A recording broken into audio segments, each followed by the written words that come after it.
चलिए, तो wave optics चल रहा था हम लोगों का। Yes sir.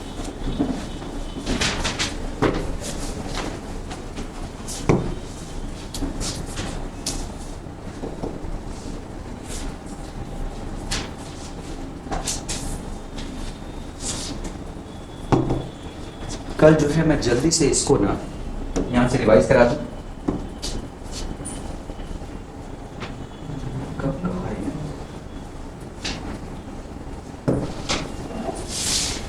देखो, डरना नहीं। खतरनाक दिख रहा है क्या? ये एक बार देख लो, wave optics, wave front, Huygens principle हो चुका है। Law of reflection and refraction using Huygens principle आज का टॉपिक है। फिर उसके बाद interference, young double slit experiment. उस इंटरफेरेंस को समझने के लिए एक्सपेरिमेंटली समझने का ये तरीका है। Coherent source, condition for interference. Coherent source, sustained interference of light that is time independent. सब वही लाइन लैंग्वेज वही है। उसके बाद अगला टॉपिक है डिफ्रैक्शन, कल बताया था मैंने, और ये एक्सपेरिमेंट है। विड्थ ऑफ सेंट्रल मैक्सिमम और पोलराइजेशन, ये छोटे मोटे लफ्ज हैं। ठीक, तो आज का हमारा टॉपिक क्या है बच्चों? बोलो। Law of reflection and refraction using Huygens principle, ये हमारा टॉपिक।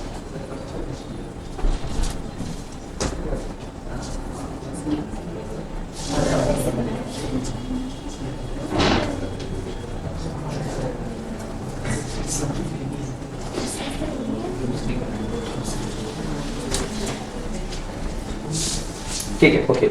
तो ये हम लोग अब आगे बढ़ते हैं। इसी में हम लोग जो पढ़ चुके हैं वही सब पढ़ चुके हैं। वेव फ्रंट पढ़ चुके हैं, हाइगेंस प्रिंसिपल पढ़ चुके हैं, explanation of on the basis of what, हाँ ये पढ़ना बाकी। तो मैं नया ही शुरू कर देता हूँ क्योंकि नए में थोड़ा अच्छा रहता है जीरो से स्टार्ट करना। चलिए,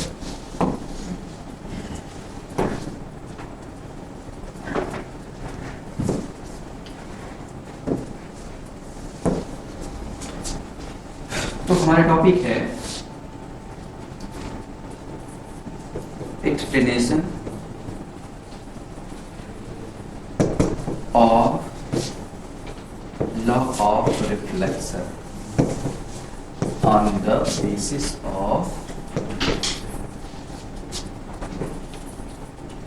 हाइगेंस प्रिंसिपल। ठीक, एक तरह से हम प्रूव करने जा रहे हैं। We have to prove what I will be equal to, ये पहला। और दूसरा अपने आप दिख जाएगा क्या, रिफ्लेक्टेड रे, अरे पहले incident, sorry, incident ray and normal will be in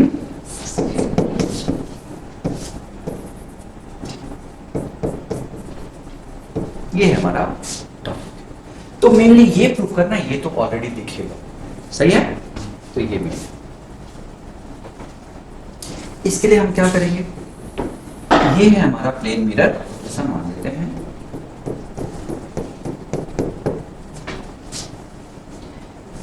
ये आ रही है कोई रे,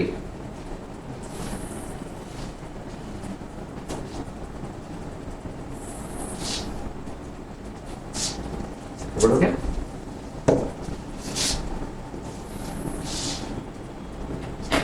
ये इंसिडेंट रे है, ये बंच ऑफ रे है एक तरह से। ये कौन है बच्चों, अगर ये इंसिडेंट रे तो ये कौन है, रिफ्लेक्टेड दिख रहा है क्या तुमको, ये वेव फ्रंट क्या है। अच्छा, ये कौन है, कौन है ये, रिफ्लेक्टेड रे। कौन है ये, ज्यादा ऊपर तो नहीं चला गया, ये रिफ्लेक्टेड रे। मेरे ख्याल से ज्यादा ऊपर चला गया, चलो थोड़ा बराबर होना चाहिए। तो ये कौन है? ये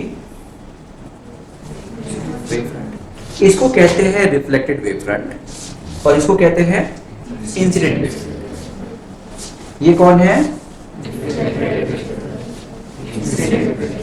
सही।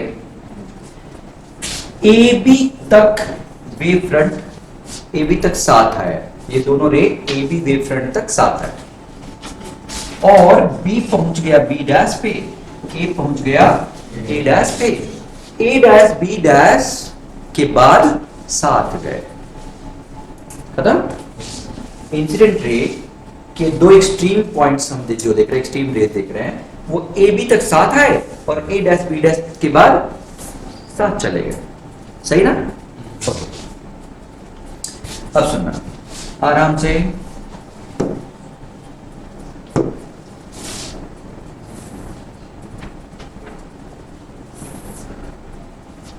ये कौन है बच्चों? आई, आई ना? ये कौन है?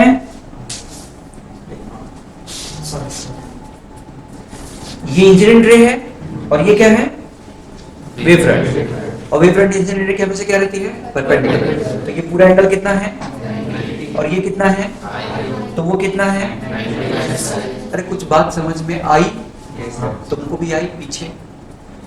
तो सुनो इधर देखो, ये 90 माइनस आई ना बच्चों, तो ये कितना? ये पूरा 90 है ना, तो ये कितना?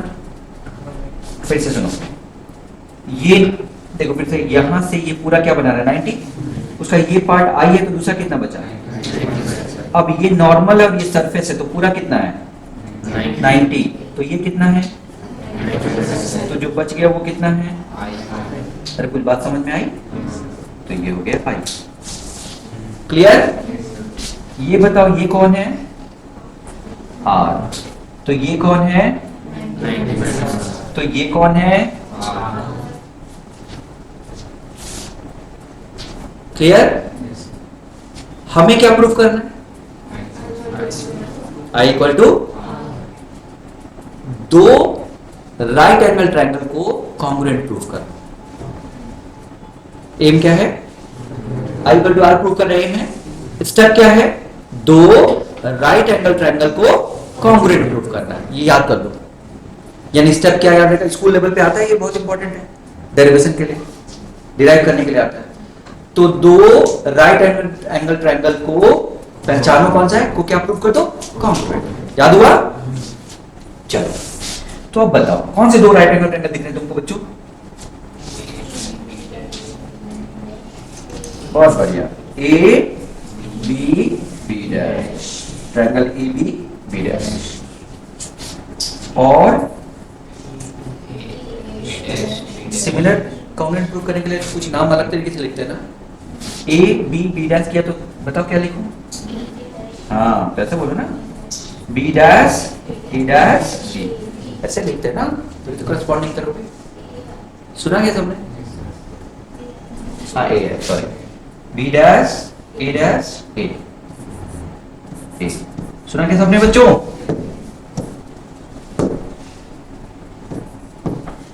ये तो प्रूव करना है ना।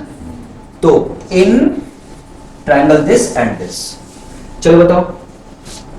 बोलो बच्चों, तुम दोनों सवेरे 7-8 बजे आए यहाँ पे और शाम को 8 बजे घर चले गए, तो तुम इसके साथ 10 घंटे रहे और ये तुम्हारे साथ 12 घंटे रहा। ऐसा नहीं हो सकता ना, यानी 7 आए 7 गए तो 7 रहे।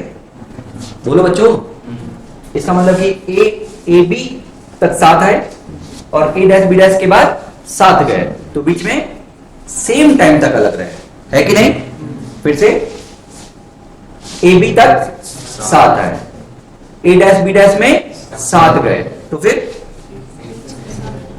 बी से बी डैश में जितनी देर तक रहा, ए से ए डैश भी उतनी देर तक चला, है ना? यानी बी बी डैश पे जितनी देर में पहुंचा, ए डैश भी उतनी देर में पहुंचेगा। सही बोल रहा हूं? क्योंकि सेम टाइम तक अलग रहे। बोलो बच्चों, तो अब बताओ। अच्छा, ये दोनों सेम मीडियम में है ना, है ना? तो तो यहाँ पे लिखते हैं, ये पॉइंट समझ में आ गया। अब यही हमें प्रूव करना है, तो इसके लिए हमें एक्सप्लेन करना है। तो देखो लिखते जाओ, चलो be time taken to move from B to B dash will be equal to, बोलो बच्चों, A to B dash and that will be equal to T। Let कर ले। अच्छा, अब बताओ, both of the ray are in, बोलो बच्चों, same medium. बहुत बढ़िया। रे आर इन सेम मीडियम, है ना बच्चों? दोनों के दोनों सेम मीडियम में है। तो अगर दोनों सेम मीडियम में है, सो वेलोसिटी विल बी, दोनों की वेलोसिटी क्या रहेगी? सेम। अब पहले की वेलोसिटी बताओ, बी बी डैश को क्या लिख दो, बोलो, v इंटू टी लिख सकते हो। और ए डैश को क्या लिख दो, ए डैश को, वो भी ए डैश भी v इंटू टी, है ना? इससे क्या पता चला, B dash equal to A dash. Equation 1। हम क्या प्रूव कर रहे हैं? I equal to R, law of reflection on the basis of Huygens principle. सही है? ओके, अब देखना, तो ये हो गया पहला। ऑल्सो ये देखो तो जरा बच्चों, क्या तुम्हें लगता है ए बी डैश कॉमन है? तो हम लिख सकते हैं यहां पे also A B dash is common. तो राइट एंगल ट्रायंगल में एक साइड सेम हो गया, दूसरा साइड कॉमन हो गया, यानी सेम हो गया, तो तीसरा साइड भी सेम हो जाएगा ना। तो क्या हो जाएगा, ये दोनों ट्रायंगल कॉन्ग्रुएंट हो जाएगा। बहुत बढ़िया। तो so in right angle triangle, पहला क्या, A B dash equal to B B, क्या गड़बड़ लिखा, ए डैश ना, वही दोनों कैसे आ गया, A dash will be equal to B B dash. दूसरा कौन common, A B dash is common, so they will B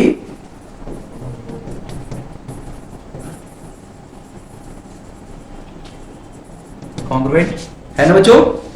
और जब कॉन्ग्रुएंट होगा तो क्या लिख सकते हो, I will be equal to R, लिख सकते हो ना? कॉन्ग्रुएंट होगा तो हो गया प्रूफ। और ये सब कहां पे हो रहा है, एक प्लेन में हो रहा है कि नहीं? भाई लाइट आ रही है, उसी प्लेन में जा रही है, नॉर्मल भी उसी में है, तो दूसरा वाला सेंटेंस पढ़ने की प्रूफ करने की जरूरत नहीं है, वो तो ऑलरेडी प्रूव्ड है। समझ गए कि ये सब एक प्लेन में हो रहा है? क्या ये सब कुछ समझ में? छोटी सी बात, बोलो बच्चों, आराम से। चलो फटाफट रफ में करके दिखा दो मुझे।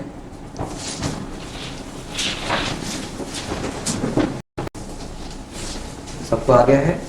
डायग्राम बनाने आ गया? पिछले साल यही सेम डेरिवेशन जब क्लास में दिया तो सब लोगों ने क्या किया, सारी क्लास, पूरी क्लास जानते क्या की, रिफ्लेक्टेड रे और रिफ्लेक्टेड वेव फ्रंट एक के ऊपर एक कर दिया। तुम समझे क्या किया उन्होंने? पूरी क्लास की बात कर रहा हूं, एक नहीं, पूरी क्लास बोल रहा हूं। एक भी बच्चे ने सही नहीं किया था, एक भी बच्चे ने क्या किया, उन्होंने थोड़ा ये ज्यादा स्ट्रेट बना दिया। ज्यादा क्या बना दिया, स्ट्रेट। तो ये रिफ्लेक्टेड है ना, और वही परपेंडिकुलर हो गई, तो वही क्या बन गया, वेव फ्रंट। उनको याद ही नहीं रहा। सोचो, इतने तरीके से कराया, सब कराने के बाद उनको याद ही नहीं आया, एक के ऊपर एक बना के ऐसे, और बैठे हुए हैं सब के सब कि ये आई आर कहां गया, सब समझ गए। तो पिछले साल ये देखो एग्जैक्टली पूरी क्लास की बात करो, 12th की, ये हालत, समझे? तो ऐसे मस्त क्लास को पढ़ाता हूँ, जबकि मैं ध्यान दिलाता हूं कि उसको टेढ़ा ज्यादा बनाना है, जिससे कि एक के ऊपर एक ओवरलैप ना करे। ठीक है, फिलहाल सबका ऐसा तो किसी का नहीं बना ना, सब थोड़ा ज्यादा ऐसे झुका हुआ लेके आएंगे तो अलग हो जाएगा, नहीं तो एक के ऊपर एक हो जाएगा तो आई और आर पता ही नहीं चल, मतलब सब पता ही नहीं चलेगा एंगल उंगल। ठीक है, ओके। दूसरा है, ये आसान हो गया। कुछ बुक्स में जैसे प्रदीप से कोई पढ़ रहा है या कोई और बुक से पढ़ रहा है, तो वो क्या करता है, मैं थोड़ा सा एक बार जल्दी से फिर से बता देता हूँ। तो वो क्या करता है बच्चों,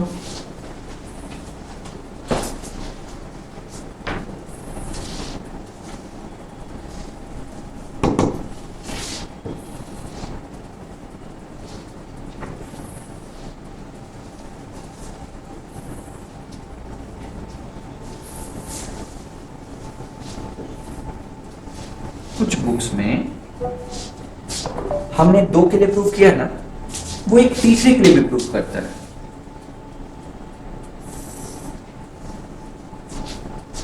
क्या प्रूव करता है कि जो वेव फ्रंट है ये ए, ये बी और ये सी, जब ए डैश पे पहुंचेगा तो बी डैश पहुंचेगा, अभी प्रूव किया ना। और वो साथ में एक और क्या प्रूव करता था, सी डैश पे पहुंचेगा उसी समय। और जैसे ही तीसरा सी डैश पे पहुंचेगा तो बाकी सब भी प्रूव हो जाएंगे कि पहुंच जाएगा, यानी ये पूरा वेव फ्रंट यहां पहुंच जाएगा। समझ गए? ये प्रूव करता है। पहले हम लोग ये पढ़ाते थे, फिर बाद में हट गया तो हम लोगों ने पढ़ना बंद कर दिया, फिर 2 के लिए केवल पढ़ाते थे। लेकिन इसमें क्या होगा बताओ, ये दिख रहा है ए, अगर मैं जैसे ए बी को लेके चला था, किसको लेके चला था, ए बी को, वैसे जरा ए सी को लेके चलो, तो क्या तुम्हें समझ में आता है कि यहां तक साथ में आए कि नहीं बच्चों? ये भी यहां तक साथ है, तो ये इसके बराबर हो गया कि नहीं? अब तुम्हें क्या प्रूव करना है कि ये वाला यहां पहुंच जाएगा, है कि नहीं? तो अपने आप प्रूव हो जाएगा, ये जब यहां पहुंचेगा तो ये यहां पहुंच जाएगा। फिर से दोनों, जब ये यहां से यहां आया तो ये यहां से यहां आया ना, साथ आ गए। अब उसके बाद ये यहां पहुंच जाए, प्रूव कर दिया जैसा कि पिछला किया था, तो काम बन जाएगा। और ये तो अभी करके है ना इस दोनों में, वैसे ये दोनों में कर सकते हैं ना कि नहीं? बाकी दोबारा प्रूफ वही कर दो जो अभी किया, यानी एक लाइन ये बता दोगे कि ये इसके बराबर है, और फिर बाकी वही करोगे जो अभी किया था हमने। सुनाई दिया? लेकिन मैंने कहा अब ये हट गया है, पहले था, लेकिन कुछ बुक्स में दिया रहता है तो बच्चे पढ़ते तो हो सकता है उनको कभी ना समझ में आए तो उनको कॉन्फिडेंस लूज हो, इसलिए मैंने बता दिया। तो कैसे करोगे? फिर से बोलो, यहां से यहां पहुंचने में उतना टाइम लगा जितना यहां से यहां तक पहुंचने में, वहां तक तो बराबर हो गया। और उसके बाद प्रूफ वही करना है जो हमने अभी किया है, पहले इसके लिए किया था अब इसके लिए करेंगे। समझा पाया हूं? हो जाएगा, आगे बढ़े।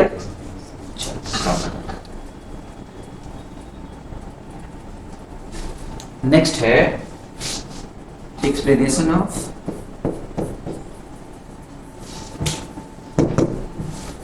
Law of what, refraction on the basis of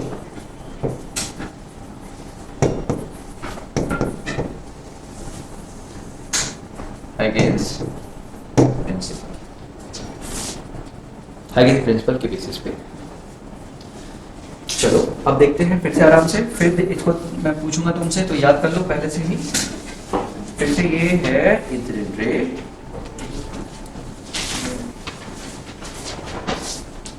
ठीक है ना? और ये है नहीं, ये है रिफ्रैक्टेड।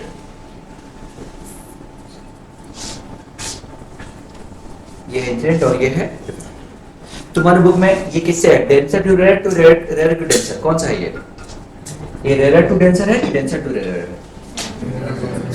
रेयर टू, एंगल कम हो रहा है ना, ठीक है। तो तुम्हारी बुक में दोनों दिया है, रेयर टू डेंसर और डेंसर टू रेयर दोनों। मैं एक करा रहा हूँ, दूसरा वैसे ही हो जाएगा, ठीक है। तो ये कौन है बच्चों? नॉर्मल। ये भी कौन है? Normal.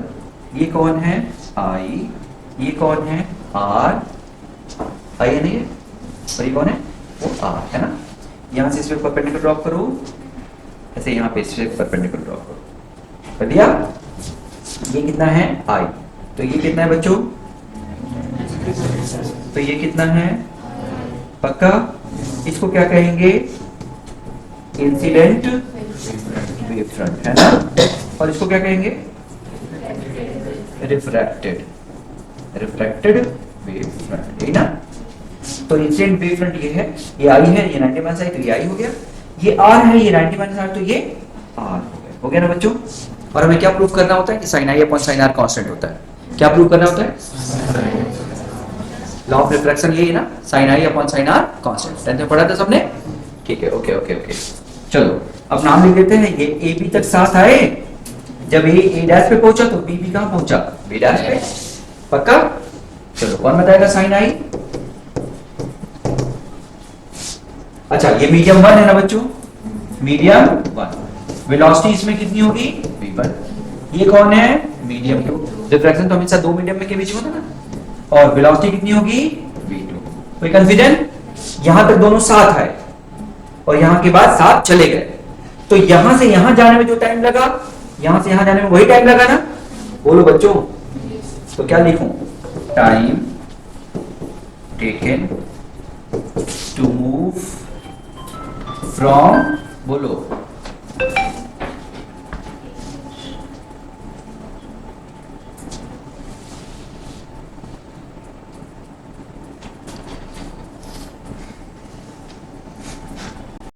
to move from what A to A dash.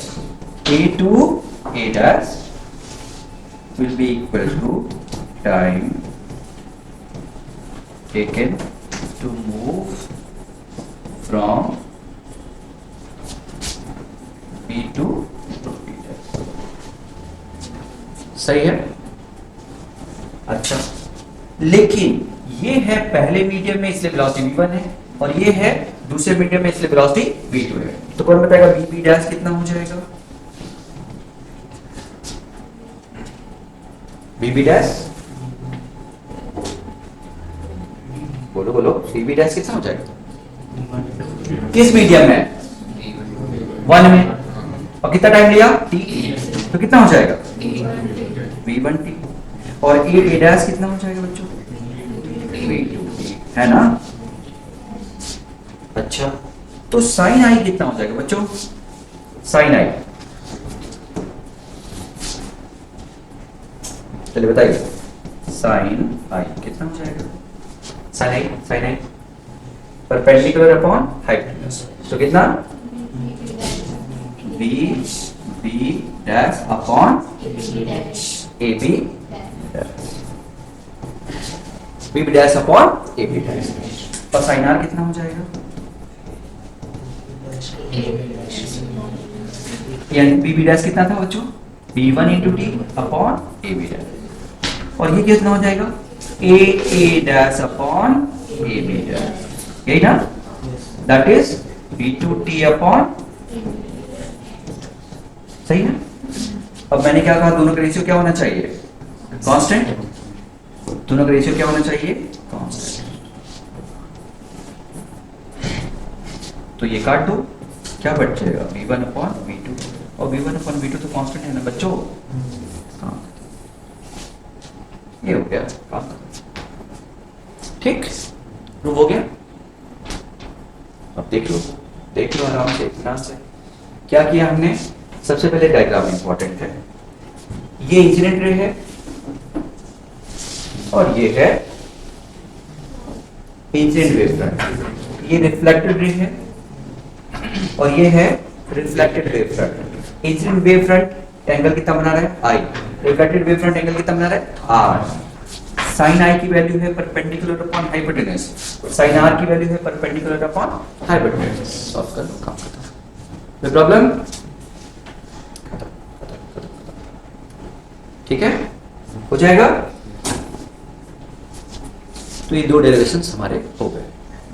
कर लोगे? सोच लो, है ना? डायग्राम बन जाएगा, मेनली डायग्राम है और कुछ नहीं। चलो ठीक है, तो ये हो गया तुम्हारा हाइगेन्स प्रिंसिपल खत्म। Application of Huygens principle in reflection and refraction. तो ये दोनों लॉज को प्रूव करने के लिए वो स्कूल लेवल पे बहुत इंपॉर्टेंट है, आता है। नेक्स्ट अब हम पढ़ने जाने क्या चीज बच्चों? इंटरफेरेंस। तो इंटरफेरेंस, एक्चुअली इंटरफेरेंस है क्या? मैं कुछ ऐसा बता देता हूं। एक्चुअली ये सुपर पोजिशन है। क्या है बच्चों? Super position. इंटरफेरेंस क्या होता है? Super position. किसका? ऑफ एक से ज्यादा वेव, अपने कोर्स में जनरली दो वेव का है, लेकिन दो से ज्यादा भी हो सकता है, ऑफ टू वेव, यही हम पढ़ेंगे, लेकिन और मोर हो सकता है ये भी। और ये कुछ नहीं, सुपरपोजिशन मतलब वेक्टर्स ऑफ, सुपरपोजिशन मतलब तो सुपरपोजिशन ऑफ टू वेव और मोर। क्लियर? अच्छा, तो ये दो वेव का सुपरपोजिशन हम लोग पहले भी पढ़ चुके हैं। कहां पढ़ चुके हैं? स्टैंडिंग वेव में पढ़ चुके हैं ना। स्टैंडिंग वेव में बस दो अलग अलग डायरेक्शन से आने जाने वाली थी, यहाँ पे एक ही डायरेक्शन से आ रही है। पक्का? अच्छा, तो हम दो वेव का सुपरपोजिशन पढ़ रहे हैं, लेकिन जिन दो वेव का सुपरपोजिशन पढ़ रहे हैं, जिन दो वेव का, उसके सुपरपोजिशन से जो पैटर्न बनेगा या जो नई वेव बनेगी, क्या बनेगी? नई वेव बनेगी, वो कैसा बिहेवियर शो करेगी, वो इस पे डिपेंड करेगा कि ये दोनों वेव जो मिल रही हैं वो कैसी हैं।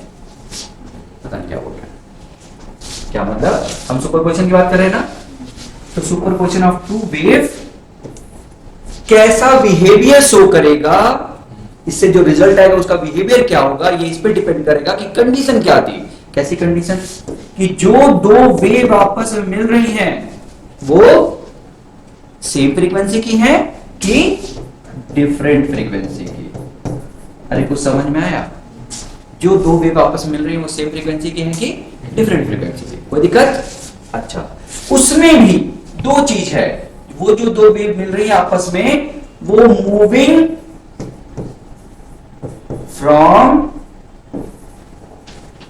सेम साइड है या मूविंग फ्रॉम अपोजिट साइड है। फिर से सुनो, हम बात क्या कर रहे हैं? दो वेव के मिलने, मिलना मतलब जस्ट सुपर इम्पोज करना। सुपर इम्पोज करना मतलब एक साथ दो जगह दोनों वेव को भेज देना, बस। तो एक वेव इधर से है, एक वेव इधर से है, दोनों मिलके एक पर्टिकुलर मीडियम के पार्टिकल को क्या करना चाहते हैं?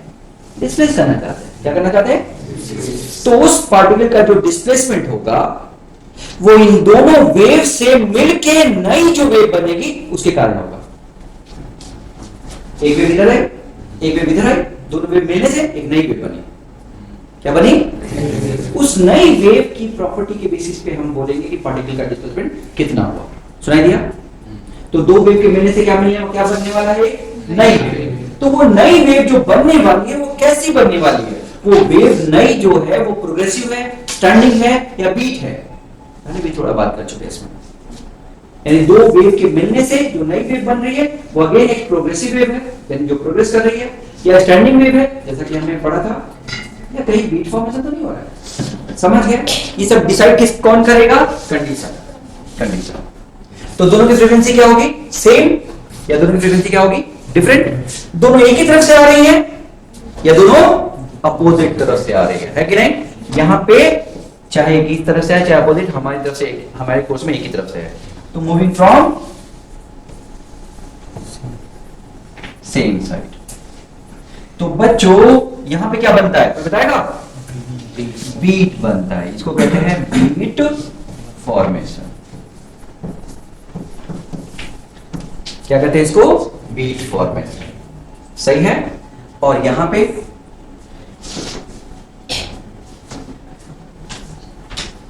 दो वेव एक ही तरफ से आए, सेम फ्रीक्वेंसी की, दो सेम फ्रीक्वेंसी की वेव एक ही तरफ से जब आती है तो उसको कहते हैं इंटरफेरेंस। और यही हमें यहां पे पढ़ना है। और अपोजिट डायरेक्शन में आए तो ये स्टैंडिंग वेव, और ये हम पढ़ चुके हैं। स्टैंडिंग वेव पढ़ चुके हैं ना बच्चों? तो स्टैंडिंग वेव पढ़ चुके हैं, इंटरफेरेंस पढ़ेंगे, बीट फॉर्मेशन, बीट फॉर्मेशन भी पढ़ चुके हैं। तो ये भी पढ़ चुके हैं, ये भी पढ़ चुके हैं, ये पढ़ना अभी बाकी है। अब इसके बारे में थोड़ा सा और, ये जो है, जो इंटरफेरेंस से क्या होगा? एक नई वेव बनेगी। तो ये time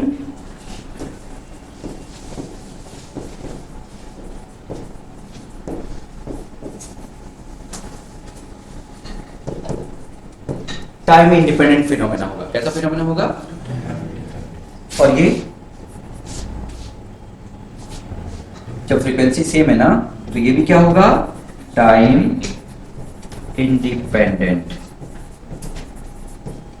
phenomena.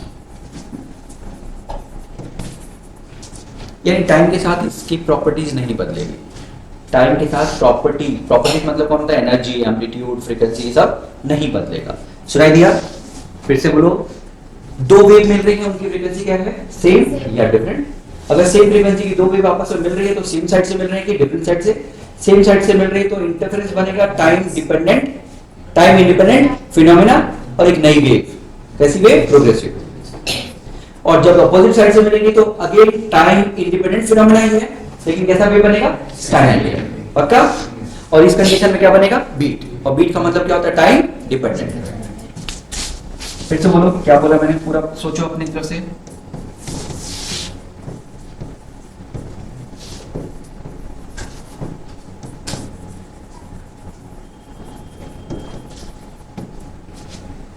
Time dependent phenomena. ये क्या है? Time dependent phenomena.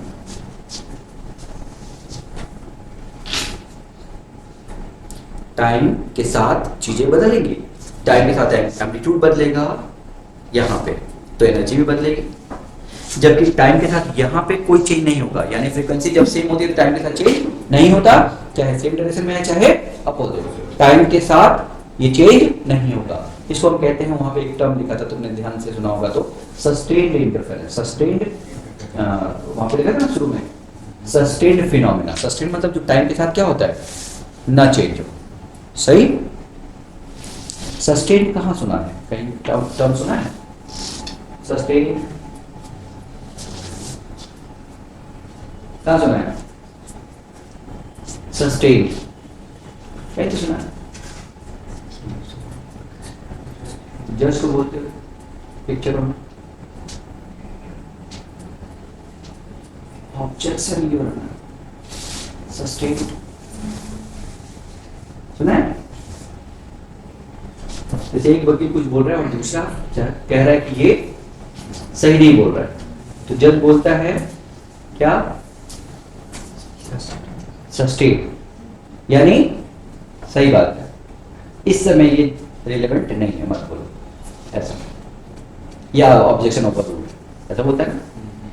तो ऑब्जेक्शन ओवर मतलब तुम बैठ जाओ, और सस्टेन का मतलब तुम ये मत बोलो। तो इस समय ये रिलेवेंट नहीं है, इस समय ये मत बोलो। समझ रहे? सस्टेन मतलब टाइम के साथ, ये जो इस समय की बात हो रही है उस समय ये नहीं बोलना है। समझ गए मैं क्या बोल रहा हूँ? थोड़ा जान दो। सस्टेन मतलब टाइम के साथ जो ना बदले। सस्टेन मतलब जो टाइम के साथ ना बदले, वो सस्टेन कहते हैं। क्लियर है बच्चों? तो आधा प्रॉब्लम तो यहीं से शुरू होती है। अगर बच्चों को ये क्लियर ही नहीं है कि ये क्या हो रहा है तो काम खत्म।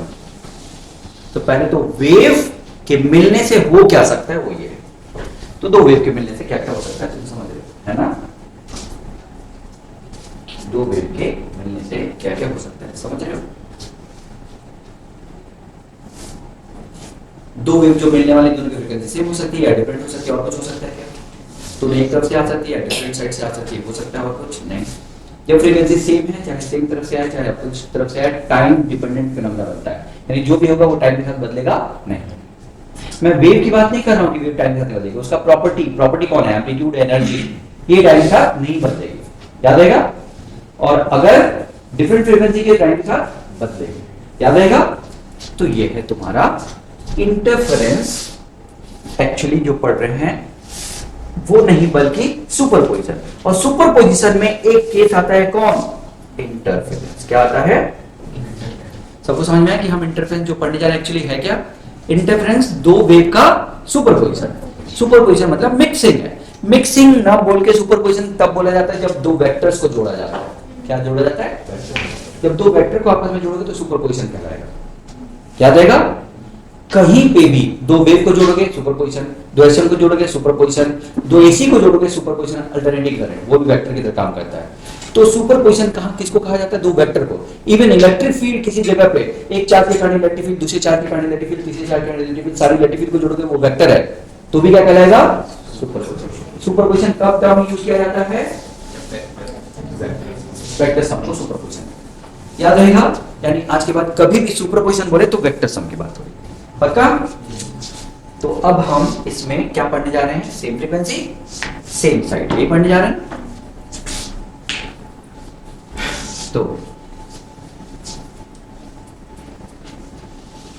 तो एक टर्म होता है कोहेरेंट सोर्स। कोहेरेंट सोर्स तो हमने अभी भी क्या पढ़ा कि भाई एक सोर्स S1 है, एक सोर्स S2 है, दोनों से एक वेव आ रही है, दो वेव आ रही है और दोनों यहां पे मिल रही है, यानी क्या हो रही है? यहां पे सुपर इंपोज हो रही है। सुपर क्या हो रही है? सुपर इंपोज हो रही है, ठीक है ना? तो कोहेरेंट सोर्स है, दो कोहेरेंट सोर्स है और दोनों सुपर इंपोज हो रही है। नहीं सॉरी, दो सोर्स है और दोनों सुपर इंपोज हो रही है। सुपर इंपोज होने पे यहां पे क्या हो? इंटरफेरेंस हो। इसके लिए सोर्स मस्ट बी व्हाट? पता नहीं क्या बोलते रहते हैं। दो वेव आपस में मिली, मिलने के बाद क्या हुआ? इंटरफेरेंस हुआ, तो हम कहेंगे कि दोनों सोर्स क्या थे? कोहेरेंट। फिर से कौन बोलेगा? कौन बताएगा? बोलो। दो वेव मिली और मिलने के बाद क्या हुआ? इंटरफेरेंस हुआ, यानी टाइम इंडिपेंडेंट फिनोमेना हुआ।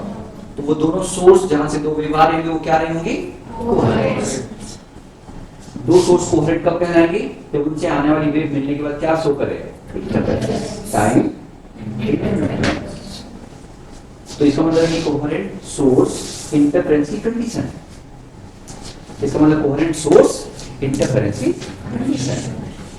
तो इंटरफेरेंस हो, इसके लिए दोनों सोर्स क्या होने चाहिए? कोहेरेंट। समझ गए? और अभी अभी हमने ऊपर देखा था कि इंटरफेरेंस के लिए क्या कंडीशन है? Same frequency. क्या होना चाहिए? इसका मतलब कोहेरेंट सोर्स के लिए क्या कंडीशन होनी चाहिए? Same frequency. सबको समझा पा रहा हूं? तो फॉर कोहेरेंट सोर्स,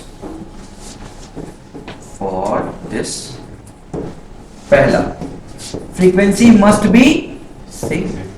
यानी दो सोर्स कोहेरेंट होंगे, मतलब इंटरफेरेंस शो करेंगे दोनों के सुपरपोजिशन से, ये तभी होगा जब दोनों की फ्रीक्वेंसी क्या होगी? सेम। दूसरा,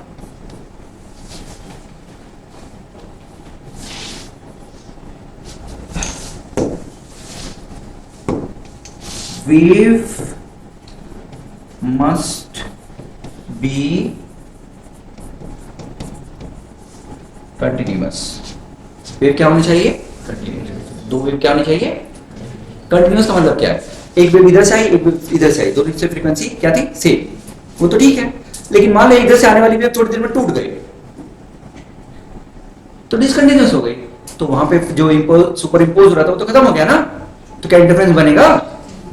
अरे भाई यहां से लगातार वेव है, यहां से भी लगातार वेव है, दोनों मिलके क्या बने? यहाँ पे एक तभी तो बनेगा जब दोनों तरफ से आएगी वेव लगातार, तभी तो एक नई वेव बनेगी। अब एक वेव टूट गई तो क्या वेव बनेगी? नहीं, तब तो यही हो जाएगी अकेले। मेरी बात समझ में? यानी इंटरफेरेंस के बाद नई वेव जो है वो बनी रहे, इसके लिए जरूरी है कि दोनों सोर्स क्या होने चाहिए?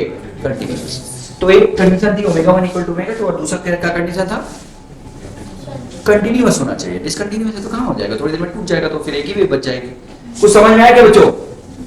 और तीसरा, phase must be constant. Phase must be constant. Phase क्या होना चाहिए? कांस्टेंट। अच्छा, क्या मतलब? फेज नहीं, फेज डिफरेंस। फेज डिफरेंस क्या होता है? फेज डिफरेंस बच्चों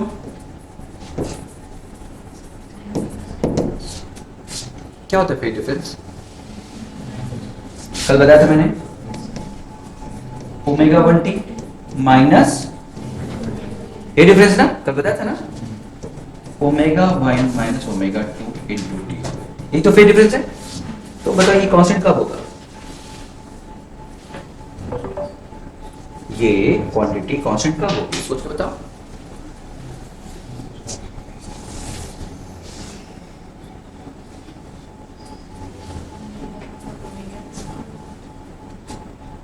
जब ओमेगा 1 माइनस ओमेगा 2 बहुत बढ़िया इक्वल हो जाएगा। अगर ये दोनों इक्वल ना हो तो टी तो लगातार बदल ही रहा है, और जब टी बदलेगा तो ये क्वांटिटी बदलेगी कि नहीं? लेकिन अगर ओमेगा 1 ओमेगा 2 के बराबर जाए तो ओमेगा 1 माइनस ओमेगा 2 जीरो हो जाएगा, और 0 इंटू टी हमेशा क्या आएगा? 0। तो ध्यान से, तो phase difference must be constant, and phase difference will be constant if, कौन बताएगा?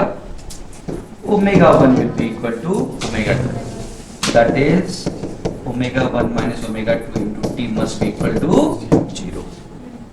तो दो, फिर से सुनो आराम से, तो क्या फेज डिफरेंस कांस्टेंट बोलने के लिए ओमेगा 1 इक्वल टू ओमेगा 2 बोल देना सफिशिएंट नहीं है? तो वो तो ऑलरेडी बोला जा चुका है, सुनाई दिया? तो दो वेव सुपर इम्पोज होके एक नई वेव बनाए और सस्टेन्ड इंटरफेरेंस हो, सस्टेन्ड फिनोमेना हो, इसके लिए जरूरी है कि दोनों की फ्रीक्वेंसी क्या हो जाए? सेम, और दोनों कंटिन्यूअस हो। फेज कांस्टेंट अपने आप हो जाएगा अगर ओमेगा 1 इक्वल टू ओमेगा 2 होगा, लेकिन फिर भी बुक में 4 पॉइंट लिखता है, 1 2 3 और चौथा lambda must be same. Lambda क्या होना चाहिए? सेम। ये 4 पॉइंट लिखता है कोहेरेंट सोर्स के लिए, जबकि ये तीसरा पॉइंट इसके कारण है, अगर ये है तो तीसरा पॉइंट ऑलरेडी है, अगर ये है तो तीसरा पॉइंट ऑलरेडी है, और चौथा लैम्डा क्या है? सोचो तो, अगर ओमेगा 1 इक्वल टू ओमेगा 2 है तो इसका मतलब क्या है बच्चों? दोनों की फ्रीक्वेंसी सेम है और टाइम पीरियड भी सेम है, और दो वेव का टाइम पीरियड अगर सेम है और दोनों एक ही जगह मिल रही है, तो जहां मिल रही है मीडियम सेम है ना, मीडियम सेम है, तो दोनों का वेलोसिटी क्या होगी? वेलोसिटी भी सेम है और टाइम पीरियड भी सेम है, तो लैम्डा अपने आप सेम हो जाएगा। समझे कि नहीं? फिर से लैम्डा क्या होता है? वेलोसिटी इनटू टाइम, और टाइम सेम है। क्या सेम है? टाइम सेम है।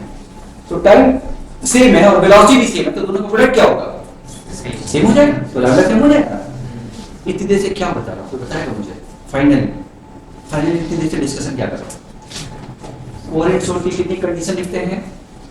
4। कितने लिखते हैं? 4, लेकिन एक्चुअल में वो 2, पहला और दूसरा, तीसरा और चौथा तो पहले पर डिपेंड करेगा, याद रहेगा?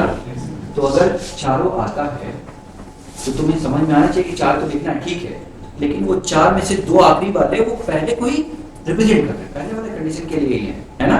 तो केवल 2 लिखोगे तो भी चलेगा, सही है? लेकिन बुक्स में लिखा है तो तुम समझ गए, लिखना ठीक है, स्कूल लेवल पे कम से कम नंबर कट जाएगा, कॉम्पिटिशन में एक बार सोच सकते हो। वैसे ऑप्शन है तो अगर ये सेम दिया और ये भी एक ऑप्शन दिया है तो दोनों लगाओगे कि नहीं लगाओगे? अरे गलत तो नहीं है ना, तो लगाओगे ना, ठीक है? तो अपने हिसाब से चल लेना, ये समझ लेना कि आपके के 2 रिजल्ट इसी पे डिपेंड करते हैं। तो कोहेरेंट सोर्स समझ में आया? क्या समझ में आया? कोहेरेंट सोर्स क्लियर हो गया? अगर 2 सोर्स कोहेरेंट है तो ही दोनों वेव आपस में मिलके एक सस्टेन्ड वेव देंगे। सस्टेन्ड मतलब जो टाइम के साथ जिसकी प्रॉपर्टी चेंज ना हो, देंगे। और हम कहेंगे कि अब जाके क्या हुआ है, तब जाके क्या होगा? इंटरफेरेंस। सुना दिया इंटरफेरेंस क्या होता है? तो ये तो गया कोहेरेंट सोर्स क्या होता है। ठीक बच्चों, अब बात आती है कि इंटरफेरेंस आखिर में हम पढ़ क्या रहे हैं, इंटरफेरेंस है क्या? तो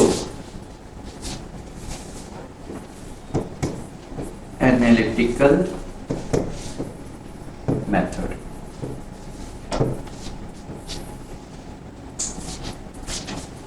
इंटरफेरेंस समझने का क्या पढ़ रहे हैं हम लोग? एनालिटिकल मेथड, और बाद में क्या पढ़े, क्या करेंगे उसका? एक्सपेरिमेंटल डिमॉन्स्ट्रेशन, जिसको हम कहते हैं यंग्स डबल स्लिट एक्सपेरिमेंट। सही है? अभी क्या कर रहे हैं?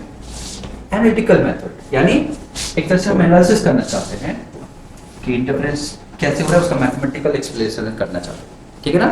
यानी एक तरह से हम बात कर रहे हैं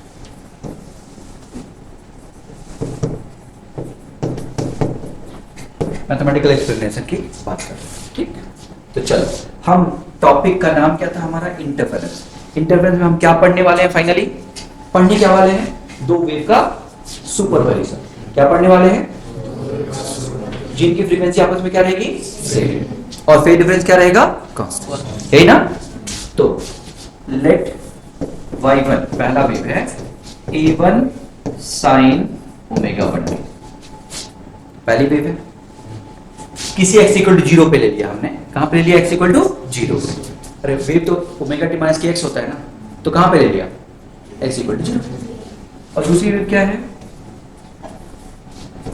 a2 sin omega 2t, a2 sin omega 2t, ये दूसरी वेव है, सही। प्लस 5 कुछ कांस्टेंट होगा, है ना बच्चों? अब हम बात कर रहे हैं इनके सुपरपोजिशन की। तो ड्यू टू सुपरपोजिशन, इनका सुपरपोजिशन करते हैं। चलो बताओ, सुपरपोजिशन मतलब क्या बच्चों? बोलो। दोनों का सम। तो new wave y will be equal to y1 plus y2। इसका मतलब है कि एक पर्टिकुलर पार्टिकल को एक वेव y1 डिस्प्लेस करना चाहती है और दूसरा वेव y2 डिस्प्लेस करना चाहती है, और दोनों एक साथ आ गए, तो डिस्प्लेसमेंट कितना होगा?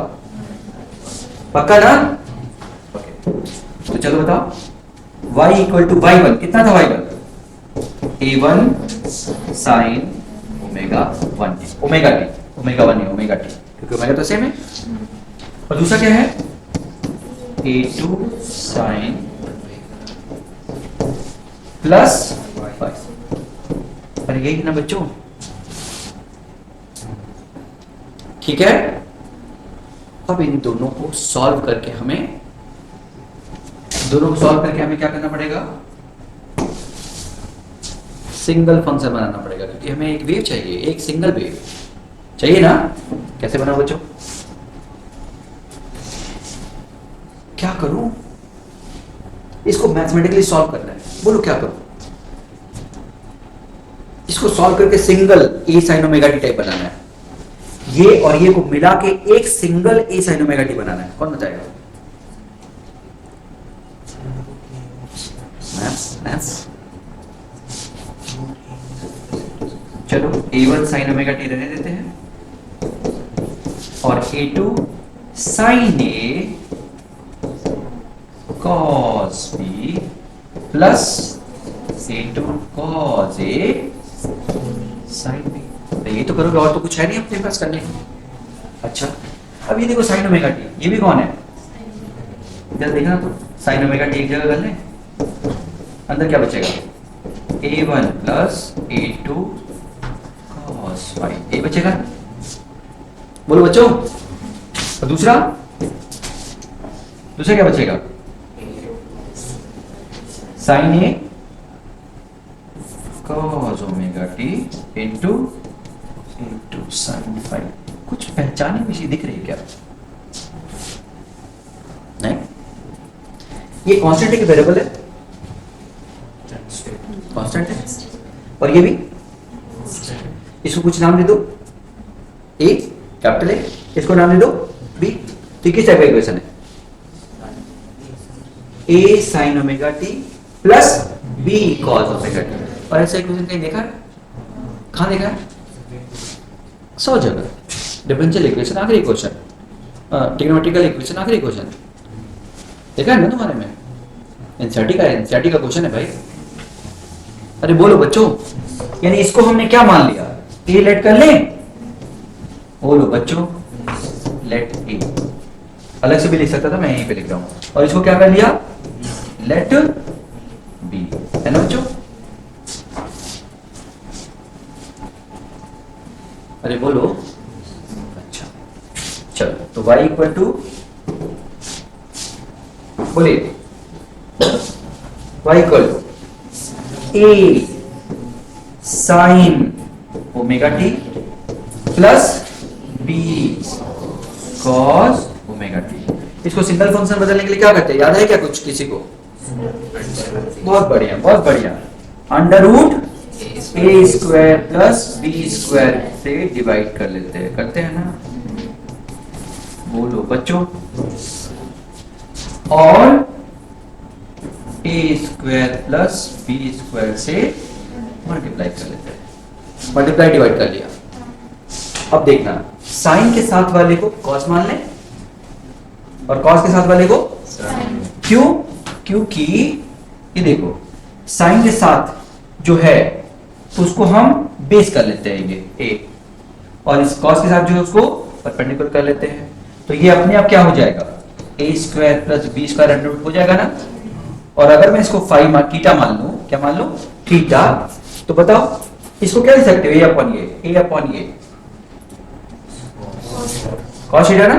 तो क्या हो गया यहाँ पे, sign omega T cos theta, अरे हुआ ना, और cos omega T sine theta, है ना बच्चों, इनटू अंडर रूट ए स्क्वायर प्लस बी स्क्वायर। थोड़ा कचरा होके देख लेना, सही है बच्चों।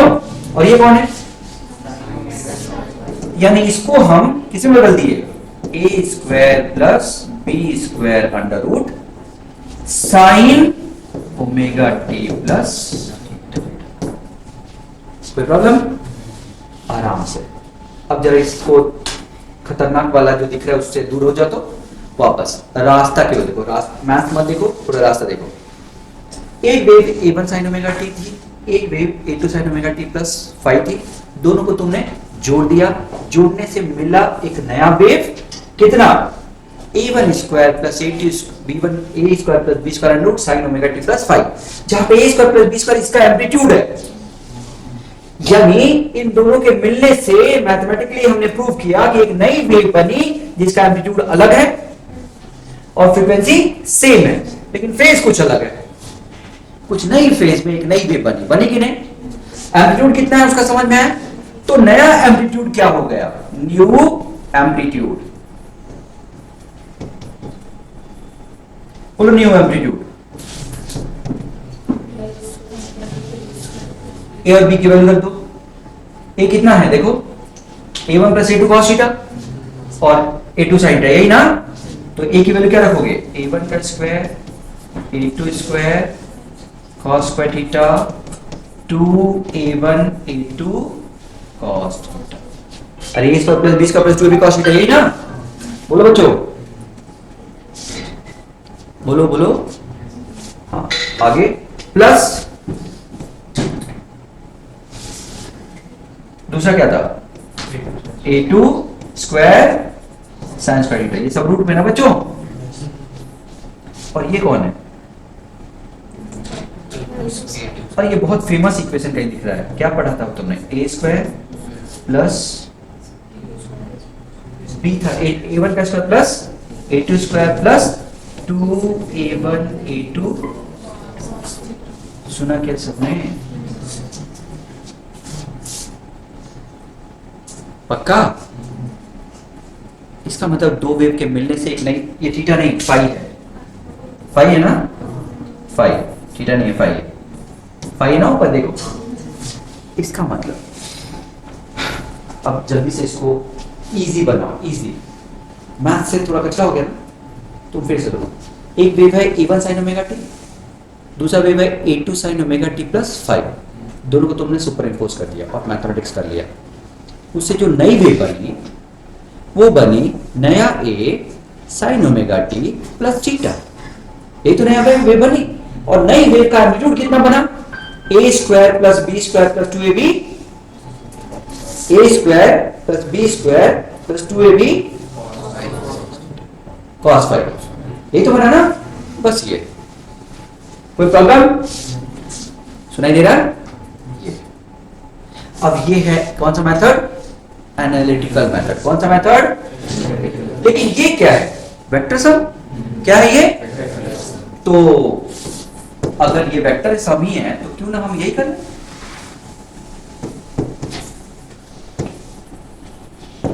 अल्टरनेट मेथड, क्योंकि वेक्टर सम है तो फिर हम वेक्टर सम से करके देखते हैं, उतना बड़ा क्यों करेंगे। तो चलो फिर से, y1 कितना है बच्चों, a1 sin omega 1 omega T,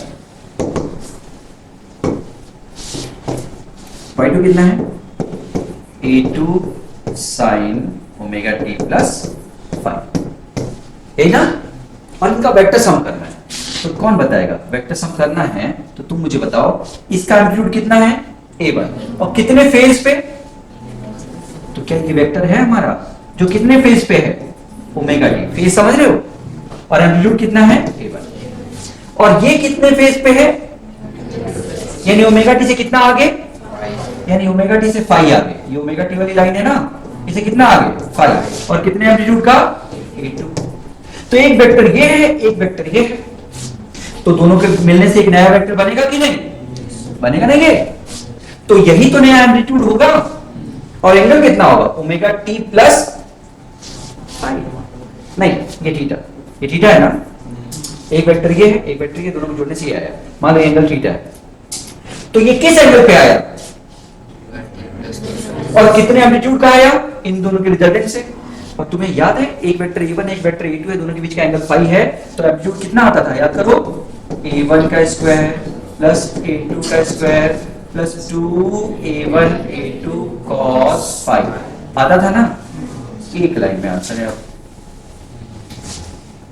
ये क्या बनाया हमने, फेजर, क्या बनाया, तो फेजर से एक लाइन में आंसर है, फेजर से एक लाइन में आंसर, फेजर मतलब फेज और एम्पलीट्यूड शो करने वाला वेक्टर, एक दो को जोड़ के तीन, एक लाइन में, तो ये अल्टरनेट है वेक्टर से, याद रहेगा। तो बच्चों डेरिवेशन एक अलग चीज है, स्कूल लेवल पे पढ़ा रहा हूं तो मुझे डेरिवेशन कराना पड़ेगा, अभी कॉम्पिटिटिव पढ़ाते तो डेरिवेशन थोड़ा अवॉइड करते हैं, लेकिन डेरिवेशन कुछ सिखाता है। ये क्या सिखा रहा है, मैंने शुरू में क्या कहा, हमें क्या पढ़ना है, इंटरफेरेंस पढ़ना है, और मैंने कहा इंटरफेरेंस में दो या दो से ज्यादा, हमारे कोर्स में दो ही है, दो से ज्यादा भी हो सकता है, और अभी अभी हमने देखा कि दो के लिए तो हम देख चुके हैं, और तीन दे दे तो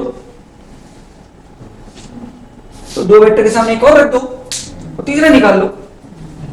इसका मतलब हमें डेरिवेशन हमें रास्ता दिखाता है कि कोई नया क्वेश्चन आ जाए तो हम क्या करें, डेरिवेशन हमें रास्ता दिखाता है कि अप्रोच क्या है। देखो रिजल्ट याद करना एक अलग चीज है, और रिजल्ट कहां से आया याद करना एक अलग चीज है। रिजल्ट कहां से आया 100% एडवांस के लिए चीज है, क्योंकि एडवांस में जो क्वेश्चन बनेंगे वो रिजल्ट पे थोड़ी क्वेश्चन बनेंगे, वो तो कहां से आता है उस पर क्वेश्चन बनेंगे। तो अगर एडवांस के लिए जो मोटिवेटेड है वो डेरिवेशन के बगैर तो हो ही नहीं सकता उनका कुछ, क्योंकि डेरिवेशन सिखाता है कि आता कहां से रिजल्ट। कोई प्रॉब्लम, तीन भी रहेगा तो कर लोगे, चार भी रहेगा तो कर लोगे, वेक्टर सम है, एक वेक्टर, दो वेक्टर, तीन वेक्टर, चार वेक्टर, पॉलीगन लॉ लगा देना, काम खत्म कर। सुनाई दिया, इस तरह से तुम्हारा अल्टरनेट मेथड से डेरिवेशन हो गया। बस ज्यादा नहीं पढ़ेंगे आज के लिए, इतना ही, ठीक है। तो हमने अभी अभी क्या किया, इंटरफेरेंस का मैथमेटिकल एक्सप्रेशन निकाल दिया। अब कल का काम क्या है वो सुनना, मतलब नेक्स्ट क्लास, कल नहीं रखेंगे ना, मंडे को रखें ना फिर क्लास, कल मूड है जैसा बोल, मंडे को रख लेते, ठीक है, ठीक है ना। क्वेश्चन करने के कुछ खास नहीं आया, लेकिन ठीक है कुछ और पढ़ लेंगे कल सवेरे। तो अभी देखना सुनना, इंटरफेरेंस में हमने ये पढ़ा कि दो वेव जिसका representation y equal to a sin omega t minus kx होता है, तो ये sin ओमेगा t क्यों किया, x इक्वल टू 0 पे देख लिया। अरे जब एनालिसिस ही करना है तो एक जगह पे एनालिसिस कर लेते हैं x इक्वल टू 0 पे, और एनालिसिस करके हमने देखा कि एक इक्वेशन हमारा था a sin ओमेगा t, दूसरा इक्वेशन था a sin omega t plus 5, दोनों को मिला दिया। मिलाने का तरीका चाहे मैथमेटिकल देखो, चाहे वेक्टर देखो, चाहे जैसे भी देखो, तुम्हें जो रिजल्ट आया वो पता चल गया कि नई वेव जिसका एम्पलीट्यूड a1 का स्क्वायर प्लस a2 का square plus 2a1 a2 cos phi हो गया। समझ गए, ये हमने सीख लिया। डेरिवेशन कैसे है उसको छोड़ दो, लेकिन सीखा यही ना। अब नई वेव का एम्पलीट्यूड पता है तो एम्पलीट्यूड से ही एनर्जी, इंटेंसिटी सब डिसाइड होती है। इसका मतलब नई वेव की इंटेंसिटी किस पे डिपेंड करेगी, फाई पे। किस पे डिपेंड करेगी, इसका मतलब कल का हमारा टॉपिक या नेक्स्ट टॉपिक हमारा क्या होना चाहिए कि दो वेव के बीच का फाई दो और उससे नया एम्पलीट्यूड या नई इंटेंसिटी लो।